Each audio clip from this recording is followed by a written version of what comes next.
Čiča, miča, priča za vas, deco.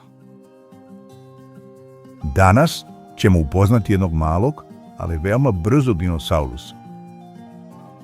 Njegovo ime je Velociraptor. Velociraptor je imao vitko telo i duge, snažne zadnje noge. Njegov dugačak rep pomogao mu je da održava ravnotežu dok trči.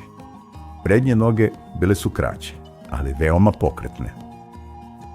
Velociraptor je mogao da se kreće brzo, ali i lagano.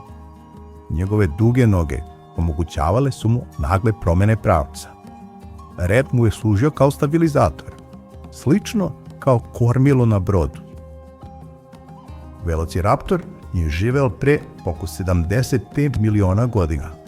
Njegovi fosili pronađeni su na prostoru današnje Mongolije. Tada je tamo bila velika pustinja. Postoje dokazi da su velociraptori često boravili u grupama. Kretali su se zajedno, kao tim. Tako im je bilo lakše da se snalaze u svetu dinosaurusa. Velociraptor je bio veoma brz dinosaurus. Njegovo telo je bilo građeno za trčanje. Zamisli kako juri preko praistorijske ravnice pod širokim nebom.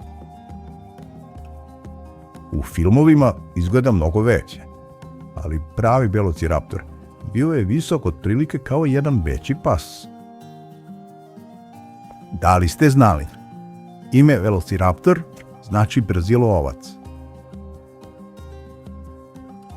Velociraptor možda nije bio najveći dinosaurus, ali je bio brz, pametan i prilagodljiv. U svetu dinosaurusa brzina je često bila važnija od veličine.